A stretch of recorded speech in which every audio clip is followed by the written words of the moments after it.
Brewsham Hall is a privately owned Tudor manor house in the Bowland Forest in the borough of Ribble Valley, Lancashire. Historically, it was part of the West Riding of Yorkshire. They keep moving the borders of Yorkshire. It's absolutely ridiculous. Anyways, it is claimed as the oldest surviving family home in Lancashire. In the 14th century, Edmund Parker, named as he was the park keeper, so Parker, of Radholme Lund, west of Brewsham. In 1393, his son Richard and John were deputy parkers of Radholme, but had a lease on the cattle farm of Brewsham. Richard could have built the original house on the present site about that time. In 1507, King Henry VII made it so that Edmund Parker could obtain the copyhold of Nether Brewsham and began the present house. The freehold was purchased in 1603 and further improved on the house. Thomas, the grandson, it was believed, added to the formal gardens in 1674. And John Parker, a linen draper, inherited the hall in 1728 and moved in with his wife Elizabeth. It was then left to his son John Parker. John Lister Parker made many alterations to the hall between 1804 and 1805, rebuilding the west wing and making further alterations to the hall. Unfortunately, he spent faster than he earned, and he ultimately bankrupted himself and sold the house to his cousin, John William Robinson Parker. John William was a soldier and historian. His son, Robert Parker, repaired Brewsham in 1958, and in 1957, the house was opened to the public. The present owners have turned the tithe barn into an event space that you can hire out for weddings and things. And the family are also the bow bearers of the Forest of Bowland, very basically meaning that if nobility or royalty wanted to shoot a deer on the estate, the family would need to lend them a bow. Is the condensed version, but there is more to it than that. But that's the very condensed version. Off to Leighton Hall, guys.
So in a minute, we'll be arriving at Leighton Hall, but I'm talking a little bit sooner because the falconry demonstration, I recorded a lot of audio as she was very fascinating. So bear with me, you'll get to Leighton Hall in a couple of minutes. You can listen to me and then listen to the falconry.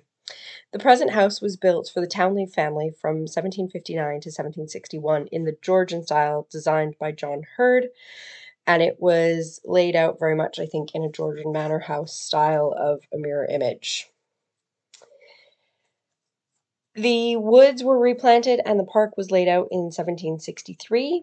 The couple had no children, and the estate was then inherited by George's nephew John, who sold it in 1805. In 1822, the property came into possession of Richard Gillow, who Gothicized the facade using local limestone. So this is what we see today, is very much it being Gothicized as was fashionable in the Victorian era. In 1870, his son Richard Gillow commissioned Lancaster architects to add a third-story wing containing a billiard room below and guest rooms above. And Gillow was a well-known furniture manufacturer in Lancaster, but the company was sold to the employees and it became Waring and Gillow, as after a certain point in the family, they didn't want to be associated with trade once they had their big hall. Then we had an amazing falconry demonstration, so listen to her instead of me, and I'll hopefully see you all tomorrow. Like a Jeffrey, if I'm honest. And I say I picked them up on Friday afternoon. We picked them up. So we normally get them a little bit younger, but I say these two kind of appeared available, so we decided to take the leap and get them. So I say, yeah, he's been going since Friday. He's been going everywhere with me. Went for a pint on Sunday, didn't we? That was fun. Jeffrey fell asleep though. He didn't find it that exciting, actually, to be honest. But I say the idea is just getting them used to being around everything. Everywhere I go, these guys go now. So Jeffrey will be about 3 or 4 weeks old. Probably about 4 weeks old now. So they do grow up pretty quickly. They need to be able to kind of grow up and fend for themselves fairly quickly. But looking at the size of these at 4 weeks old, you can see why Mum and Dad need to be at all hours of the day collecting food, because they eat a hell of a lot. Okay. We've got another tawny owl in here, so I've got a younger tawny owl that's about 11 days old, and he at the minute, because he's in quite a growth spurt, he's eating as much as these two put together, and he's like this big.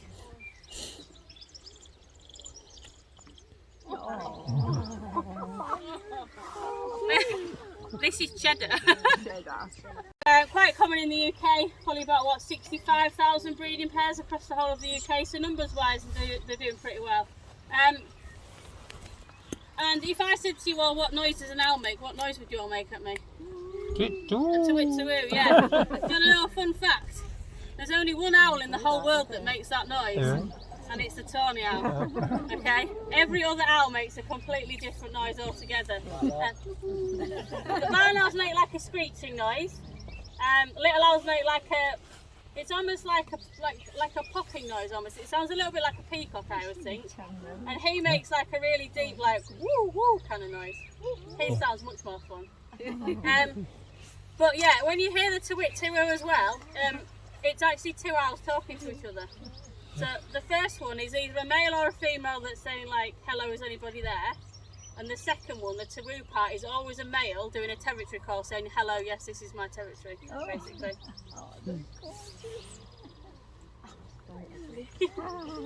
You can see how comfortable they are already, as I say. And you will notice kind of while they're looking around, they kind of bob their heads around, they look like they're dancing. We're causing much entertainment at the pub the other day. To be fair, when Cheddar gets a little bit more comfortable, he proper like rocks his head round in a big circle. He looks like he's dancing. I did take a video of him the other day and put it to music, I must admit. But the idea is that they're just kind of looking around, they're focusing in on things. So with the owls, I'll talk about it a bit more later on with the other ones, but with the owls, we've all heard that an owl can turn its head the whole way around, haven't we? Yes. Yeah. I always get asked this in demonstrations. It's my favourite question ever. My answer's always yes, but only once in its lifetime. Alright? Other than that, it can only go about 280 degrees altogether. The reason they actually move their head so much is to do with their eyes. Their eyes are actually fixed in the sockets. They don't move at all like ours do. So so they can only see directly in front of themselves. So to be able to look around for kind of, you know, prey or predators, they have to move their whole head to be able to do so. And again, when they're younger, especially when they're trying to focus in on things, they have to move their head to be able to do that as well. Okay. So normally I say these two species wouldn't be together, but these two have been hand reared and imprinted together from the breeder. So at the minute I've just kind of left them together. The idea is, to be fair, if they're quite happy, they are quite happy together, they're queen each other and everything at the minute. And there shouldn't be like a huge difference in the size of them. Jeffrey will be a bit bigger, but there shouldn't be a massive difference in size. So hopefully we might be able to actually fly them together in a demonstration anyway. But yeah. Yeah, they know it though.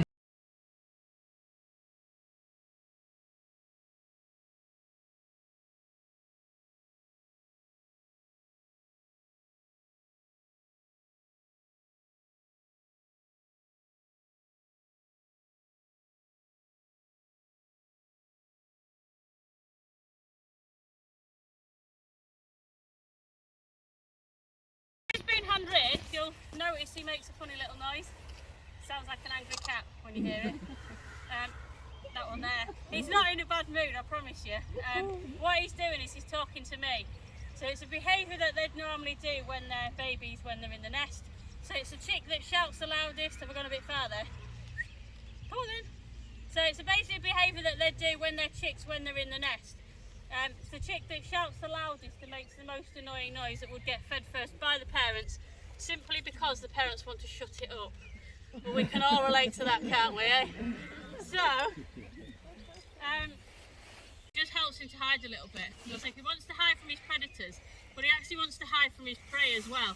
It's all about survival, and survival is using as little energy as you possibly can to get the most amount of food. And if you can sit still, say hidden in a tree, and your dinner walks past you instead of you chasing it, it's a lot more efficient. Alright?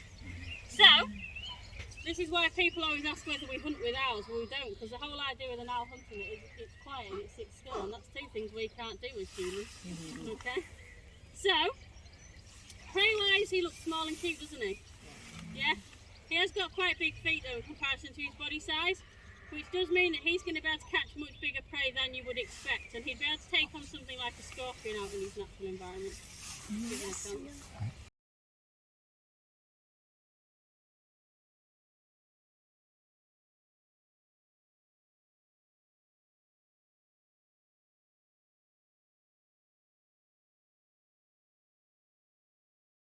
So they're going to help him to camouflage. Am I posing for the camera? Go on. They're going to help him to camouflage, but they're actually there as a communication tool as well for him. So a little bit like we would use our eyebrows, a bit like a dog would use its tail. I can kind of tell what mood he's in from the direction of their matus, which is quite a useful little trick. Okay. His actual ears then, you can't see.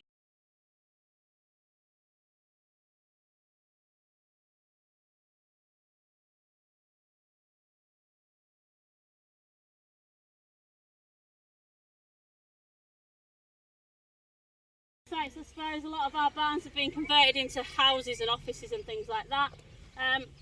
Nowadays we've gone the opposite way. We've stopped people converting anything, and there's not the money there just to keep rebuilding them just so they look pretty out in the countryside. So again, they've got a lot of nest sites that way as well. A lot of the hunting environment, I read an article that suggested that about 80% of our hay meadow had disappeared in the last 60-65 years. So the way we use the land is completely different. A lot of what is your remaining hay meadow is grass verges near your big roads. That's why when you see a kestrel, it's by the side of the road hovering, because that's where their prey is living nowadays. You were too quick then. So that's where their prey is living basically, so that's why these are doing the hunting there. It does mean that they get brought quite closely into contact with the traffic, and these guys, they're not really strong flyers, they're quite lightweight little birds, so they do blow around a little bit like a paper bag, unfortunately. Again, we had a bit of a thing where we cut hedges really low, so that we could see further down the country lanes. All it meant that any wildlife was flying at a much lower height over the roads, and again we're getting into contact with the traffic. And again, use of things like pesticides and insecticides. That golden coloration, she's going to be flying across a lot of kind of golden coloured crops, hay meadows. know, a lot of farmland. So the idea is that her main predators are going to be bigger birds of prey essentially, which will be flying above her. So hopefully they're not going to be able to see her quite as easily. Underneath then on her chest and underneath her wings, she's got that white coloration. And again, her prey's going to be on the ground looking up. That's going to help to hide her silhouette against all them clouds that are up there. So it means she's going to be able to sneak upon her prey that little bit easier, okay? So with a name like barn owl, as I'm sure you can guess, it's an owl that lives in a barn, okay? Whoever got the name, the job of naming birds of prey, did not use their imagination in the slightest, I have to say. If it was an owl that lived in a barn, they called it a barn owl. If it's a very small owl, they thought little owl would be a good name for that. Great grey owls are big grey owls. And fish eagles are eagles that eat fish. You can see where we're going, can't you? You always know whether a bird of prey eats fish or not because it's in its name, basically. So they tend to live and nest in barns. They lay up to 6 eggs in a clutch, and they can actually have 2 clutches within a year. So they can produce quite a lot of youngsters, but unfortunately, because of the environment they're in, they do struggle quite a lot with a lot of man-made problems. You tend to find that about 70 to 75% of them don't survive the first year at all. And about 2 or 3 years ago, the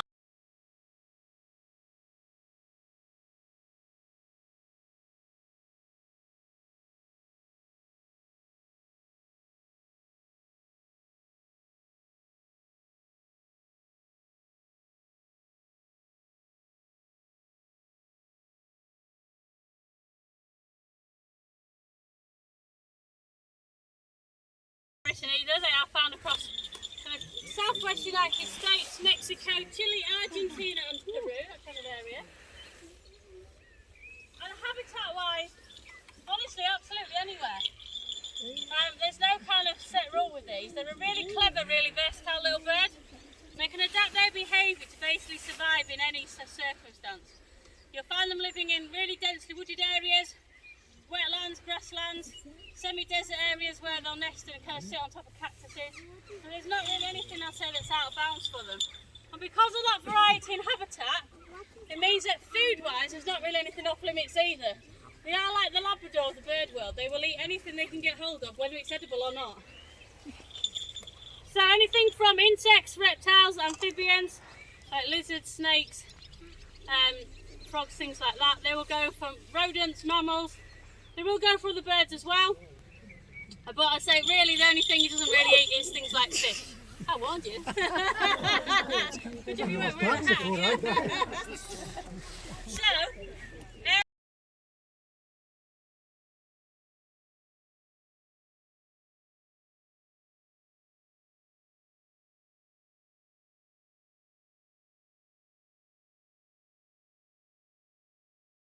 bell sounds, it gives me a good idea about where he is. I've found many a bird over the year just using that bell basically. Saying that though, this bird is very clever and he's got a little party trick up his sleeve. So when we do go for a walk, he does like to misbehave. Sometimes he likes to either hide from me or he likes to try and catch his own dinner, and he's worked out that bell gives him away. He's then worked out that he can actually hold on to that bell with his own foot and he can stop it ringing. Which is infuriating but quite impressive at the same time. Isn't it? Yeah. So again, he's going to be eating these little bits of food while he's flying. He won't slow down as quickly as the owls though, because he has what we call a crop. So the crop is a loose sack of skin on the chest of the bird, works like a storage device. He's throwing it over already. Can you see him doing that funny little head movement? Yeah? That's him moving the food from his crop already, so he will start to slow down before long. But basically the crop is a loose sack of skin. It works like a storage device, and it means that he can basically store his food.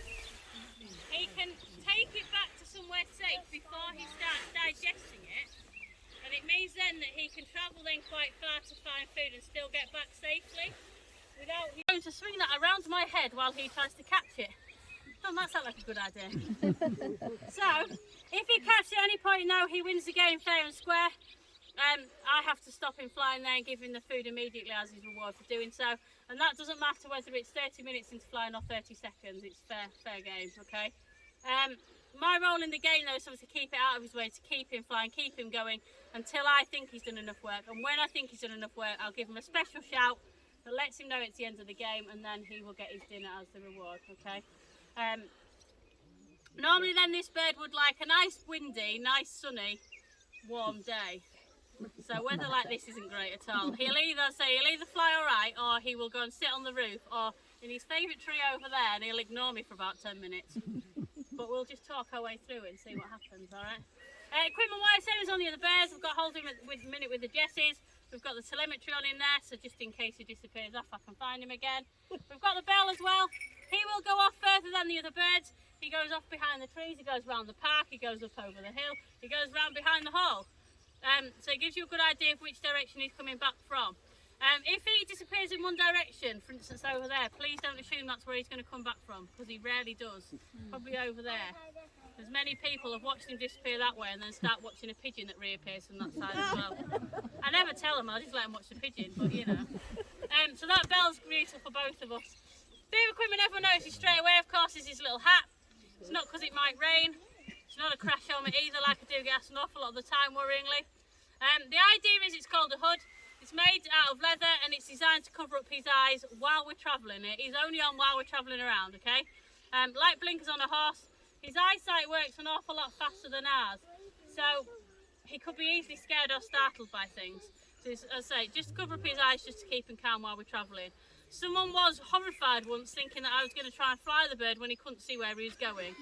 I can assure you, I found over the years that they do fly better if they can see. It makes for a much better demo, as far as I'm concerned. So, okay. So what I'm going to do, I'm going to take this off. Chances are he might either go and sit on the roof first off, or he might just sit on the wall for now. He's basically going to do a little routine before he sets off flying properly. He might do it on here, but it's unlikely. So 3 things that he likes to do. You guys are safe there. First thing he's going to do, well, one of the things he's going to do, is he likes to go to the toilet just to lighten the load. But you're all right there. I'm not going to lie to you, he has pooed on people before. But you're all safe, you're a good distance away there.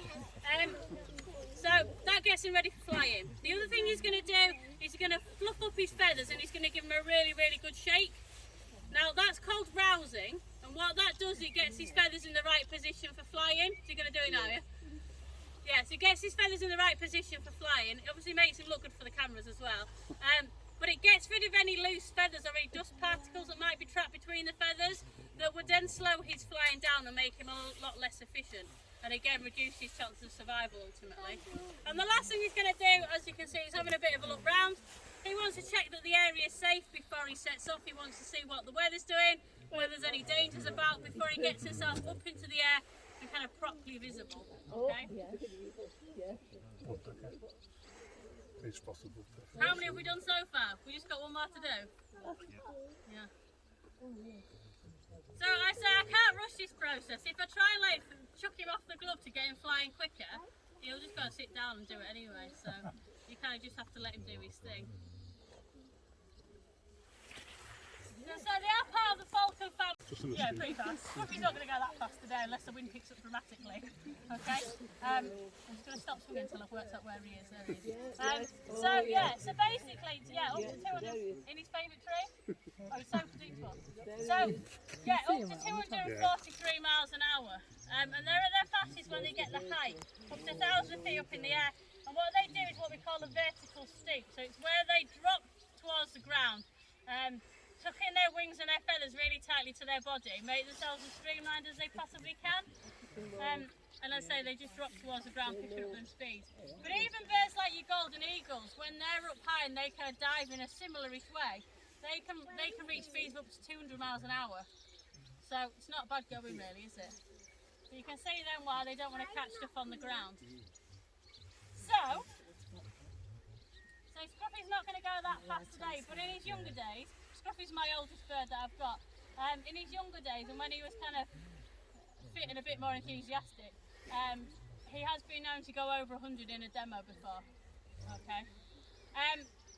Today I said it's not exactly the right weather. They like a really nice, warm, sunny, windy day, and they'll use that weather to basically get around using a lot less energy, and that's how they get their height out in the wild as well. So they'll use the wind. If they fly into the wind, tip their wing at the right angle, It's a little bit like an aeroplane taking off. It will help them get that lift and help them get nice and high up. So the higher up they are, the further they can see, first of all, so they're going to be able to spot their prey easier. The higher up they are, the further out of danger they are from any potential predators, because they're likely going to be above them anyway. And then I'd say the higher they are, the faster they can come back down again, so that's the advantage really. The kind of weather that they'll use then is on a warm day. We get little pockets of air called thermals. So thermals are warm pockets of air. Warm air rises, and if you get that warm air underneath your wings, it basically gives you that lift again and helps you get that height. So they will also use the wind. So on a good windy steady day, if the wind's kind of consistent, he will use the wind behind him as well, just to give him that extra bit of speed. And obviously the faster he's going, the harder my job ultimately is, and it's going to be a bit easier for him to try and catch his dinner from me. He will also use the sun. This bird likes a nice sunny day. And as soon as like the slightest bit of sun comes out, I have to put my sunglasses on. He will do what they do out in the wild, and what they'll actually do is they'll fly consistently with the sun behind them. So if they're flying out of the sun, either me or their potential prey is looking into the sun, can't see a thing. It basically blinds us completely, and it means that he's got the advantage. He's going to be able to catch his dinner better. On him then, he's got like a bone. It's like a bony ridge above his eye socket, which basically acts like a natural pair of sunglasses for him, and it means that he's going to be able to take full advantage of the sun to help him out catching his dinner. Now, the other ways in which he flies, it basically depends on the weather as to how he flies and what he uses to kind of catch me out. So he will use things to hide behind as well. So things like the trees, for instance, the hall, sometimes the wall, sometimes he goes really low and then nips over the wall last minute. And if he does that, I can't see him till the last second, and I've got a lot less time to react again. So again, they will use this with their natural kind of prey out in the wild as well.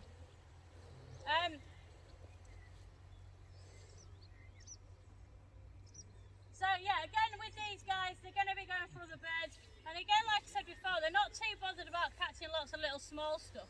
It is all about using as little energy as you can to get the most amount of food. What they'll do, he's capable of catching birds probably about twice the size of himself given a push. But that's to do with the speed and the power that he can actually reach. Realistically, he's going to be aiming for birds about the same size as himself if he can. And again, a little bit like I said with Pickle, Scruffy's feet are quite big in comparison to the body size, and the bigger the feet in comparison to the body size, the bigger the prey they can take. So if you know what you're looking out for with a bird of prey, you can tell quite a lot about them by their actual appearance. When he does sit up properly, if you have a look at the shape of the bird, he's got really long, very pointed wings. He's very, very aerodynamic in shape. And his feather structure is completely different to, say, like the other birds. So with the owls, do you remember me saying with the barn owl that they've got lots of soft feather and lots of it to be silent? These guys have got speed on their side, so they don't need to worry about staying quiet. Watch out. There he goes. Oh, he's coming. Whoa. So he doesn't need to worry about staying quiet. So he's got really hard, very brittle feathers. And basically it means he can cut through the air very, very quickly. But it does make him quite noisy.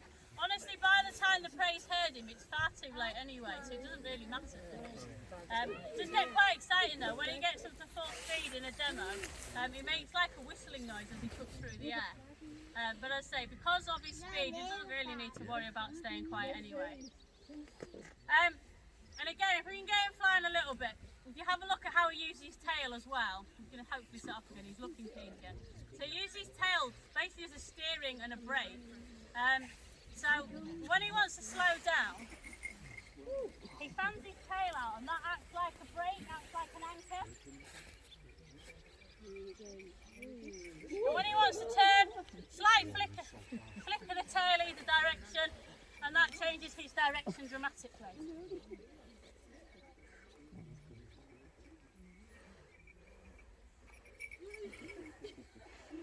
I'm not going to really push him today, as I say, because this weather's awful for him. We'll get a few more passes out of it.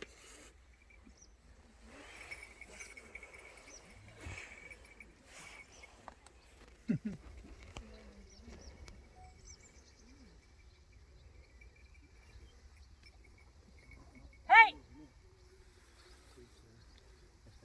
So that's a come back, don't sit down. Nice. How? This one I'm going to let him hit it. Right. So, I've got different vocal calls for him to let him know what I want him to do. So, it's a little bit like if you let your dog off a lead, I suppose. You still need to be able to give it commands and let it know what you want it to do. So we're saying with him. So that last one means that he's definitely getting his dinner that time, and that's obviously the one he reacts best to. But I'll be honest, if someone shouts at me when my dinner's ready, I react pretty well as well. So, you'll notice when they're shouting him, he kind of turns straight in, he hits that with his feet. Again, the feet is what causes damage with the bird of prey. People always worry about the beak. The beak is like a knife and fork, honestly. If they can't swallow the prey whole, that's how they get smaller, more manageable pieces of food. But it is the feet that cause the real damage, okay? Now, the food that's tied to that is his reward